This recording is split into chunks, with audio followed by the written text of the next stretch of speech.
napakahirap, no? Napakahirap magpakatao. Ngunit napakadali maging tao. So yun ang kasabihan na naririnig natin, subalit yung pala ay makatotohanan. At importante sa pang-araw-araw na buhay natin, bawat ginagawa natin ay ayon sa kalooban ng Panginoon. Kumbaga, alam natin yung tama at mali, iwasan natin yung labag sa kagustuhan ng ating Panginoon, maging mabuting halimbawa tayo sa kabataan at sa ibang tao. At importante sa atin, once a week or twice a week, tayo ay nagsisimba o nagsasamba para naninilay-nilay natin kung ano yung mga nagawa natin kahapon o gagawin natin bukas ay nakaayon sa kalooban ng Panginoon. Napaka hirap isipin na sa isang idlap ay may nagpapaalam sa atin. Hindi man natin akalain na gano'n ang mangyayari sa buhay natin. Kausap mo ngayon, bukas wala na siya. So dapat nakahanda tayo sa mga ganitong bagay. Kaya ang kabutihan lagi dapat nating isaalang-alang.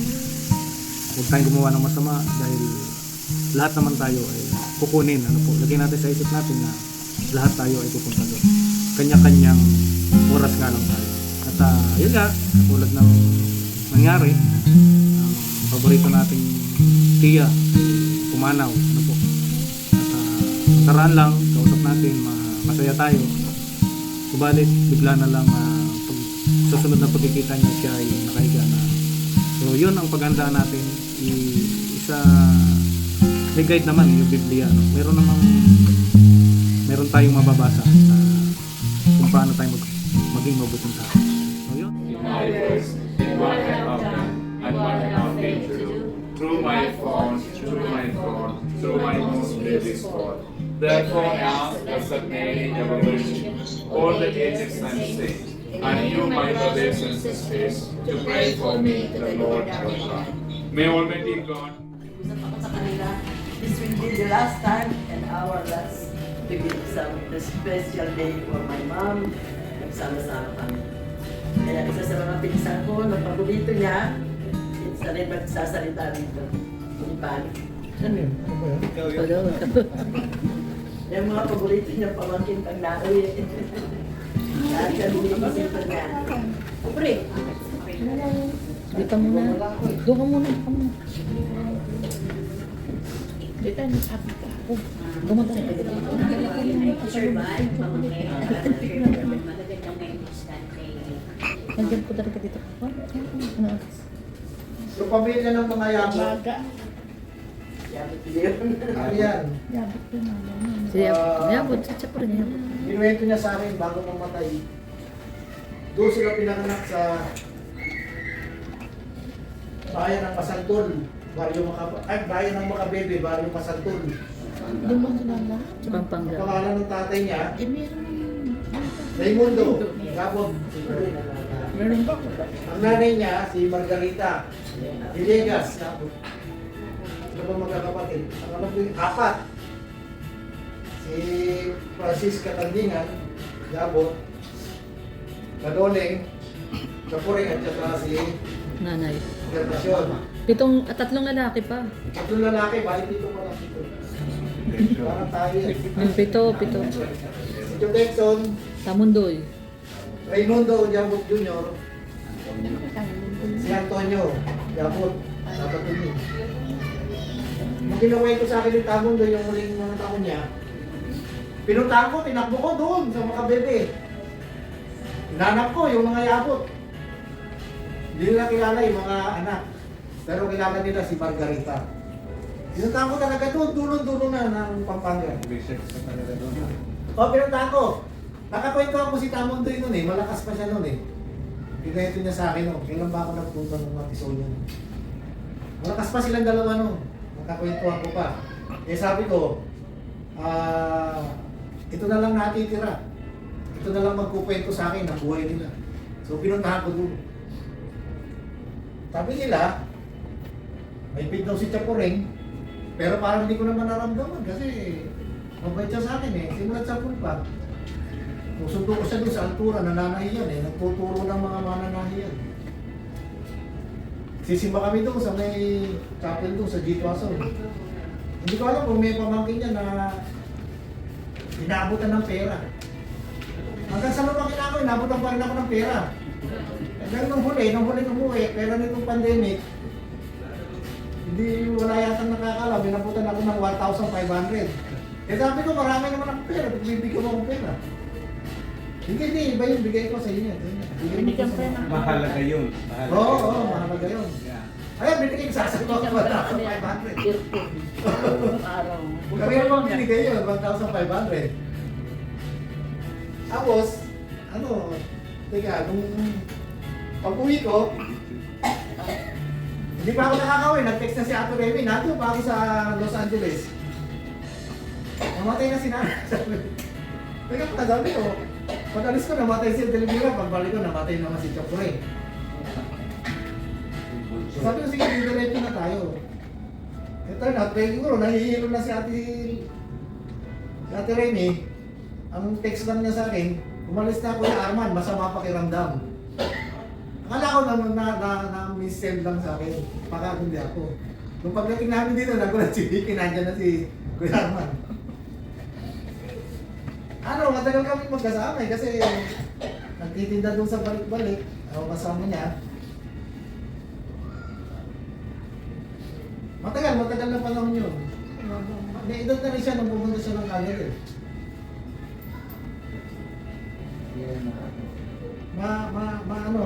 Ano siya sa akin. Actually, malapit siya. Nung graduate ako ng elementary, mayroon pang buhay namin eh, sa balik-balik. Para lang kami itinahi lang niya ako ng pantalon pang graduation. Eh wala kami pambili eh, ng bagong pantalon. So sabi niya, ako na lang tatahi ng pantalon. So tinahi niya ako ng pantalon para makagraduate ako doon sa... Mangga-abi ba yan? Mangga-abi, no? Sa Mangga-abi. Di pa pag kumano, marunong naman. Oo. Nag-aral mo na. Tapos sabi, magkikita kami. Hindi ko alam bakit lagi ako bibigyan ng pera eh. Nakabutan ako ng pera. Dahil paborito ko na, lagi na ibigay sa'yo. Lagi raw akong tinatawag. Maraming salamat. Siya po rin, pahinga ko na muna. Kumusta mo ako sa nanay ko, tsaka sa tatay ko. Atin ko. Thank you very much. Siya po rin. Maraming salamat sa lahat ng alaala. Si Ate Lady pala, nagte-text sa akin. Maraming salamat daw kasi sabi ko, nagpunta kami ng kagabi. Eh, tinatanong niya ako kung kilala ko. Maraming salamat daw, sabi niya sa akin kagabi. Salamat sa inyong lahat. Salamat siya po rin. Nakita rin kayo magkita, later on. Salamat. Susunod na kanya. Salamat po, Sir Bar.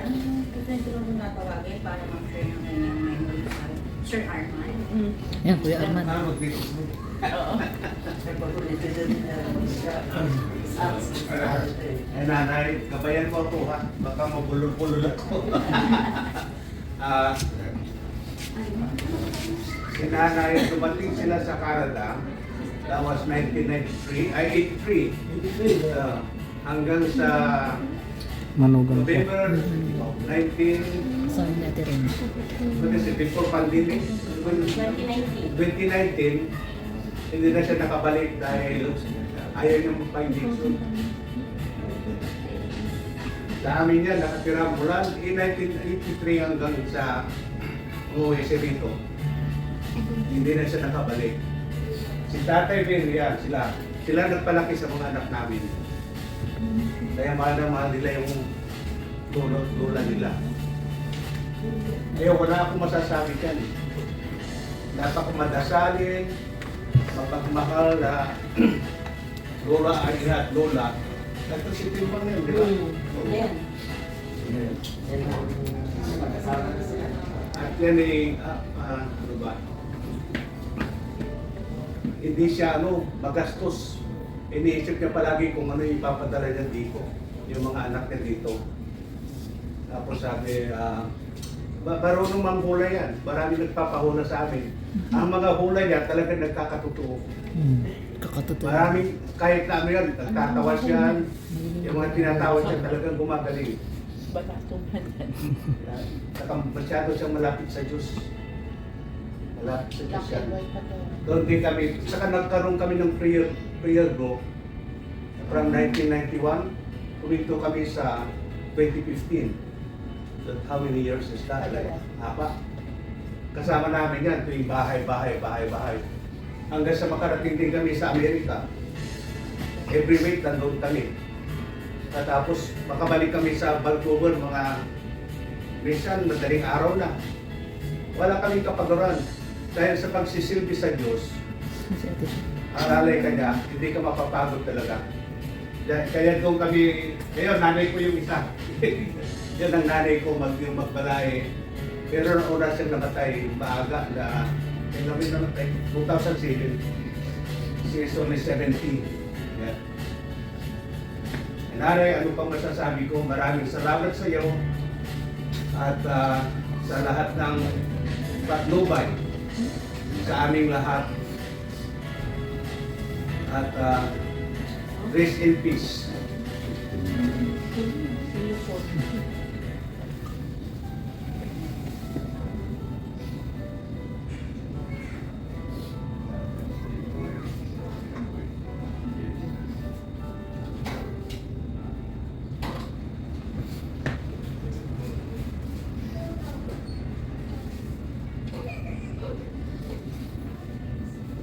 Salamat.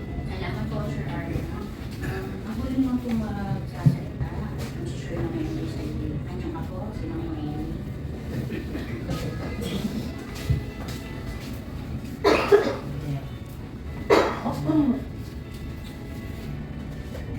Wala akong masabi kasi napakasakit. Hindi ko rin napakita. Tatlong mahal ko sa buhay. Sunod-sunod. Kasama ko. Tiyahin ko. Tinanay, napakagaan niyang alagaan. Kasi mabilis naman siyang makaintindi. Pagkamat sometimes, matigas ang ulo niya. Pero hindi ko hinagap na maaalagaan ko siya.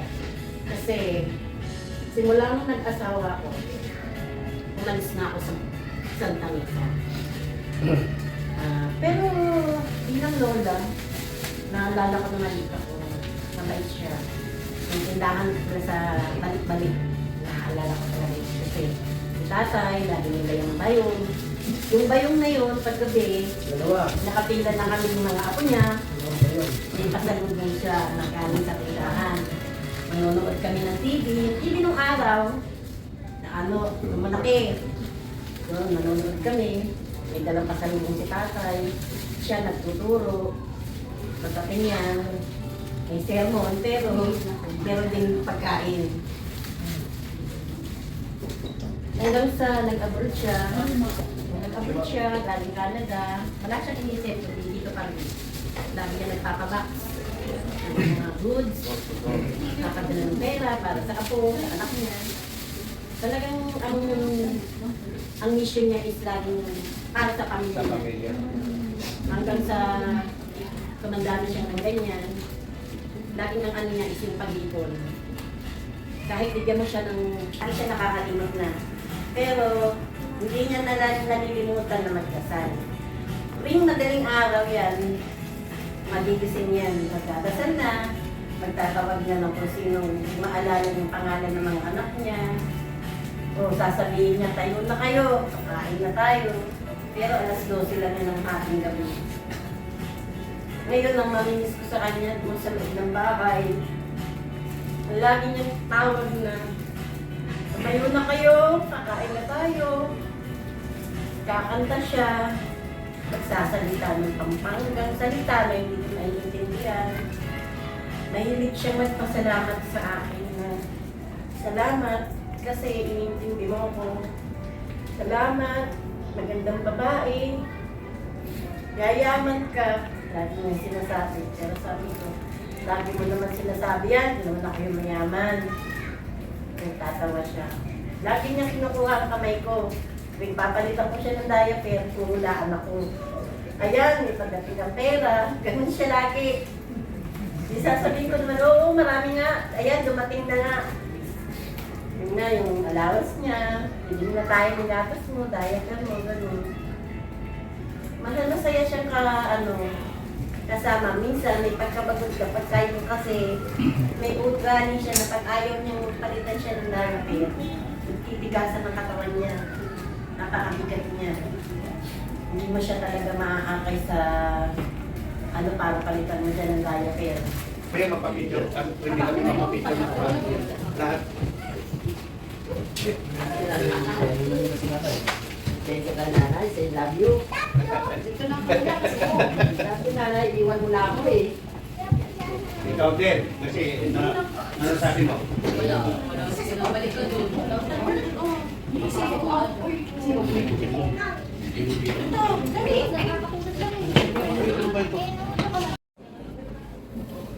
Altogether, I confess to Almighty God and you, my brothers and sisters, that I have greatly sinned in my thoughts, in my words, in what I have done and what I have failed to do, through my faults, through my fault, through my most grievous fault. Therefore, I ask Blessed Mary, ever Virgin, all the aged and saints, and you, my brothers and sisters, to pray for me, the Lord our God. May Almighty God have mercy on us, forgive us our sins, and bring us to everlasting life. Amen. You are sent to hear the contents of cards. Lord, have mercy. Lord, have mercy. You came to call sinners. Christ, have mercy. Christ, have mercy. You are seated right hand of the Father. Still this here for us. Lord, have mercy. Lord, have mercy. Let us pray.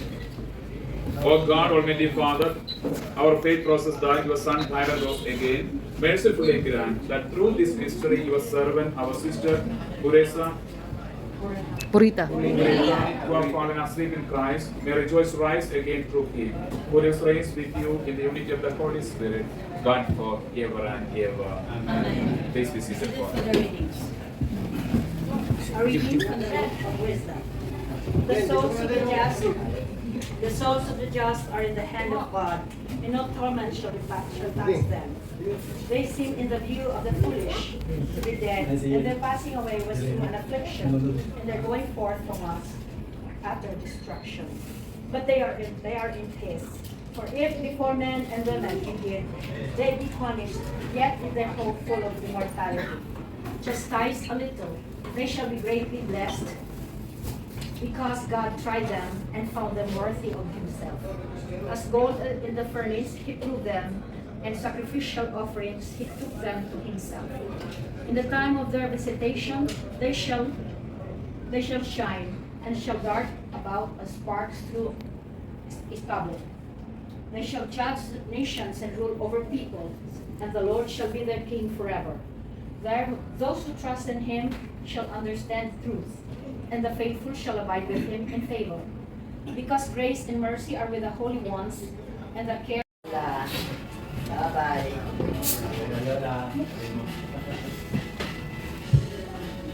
Ngayon naman po ay dinarong na sa huling panalangin. Pinanyahan po lahat na si Pagkain ko at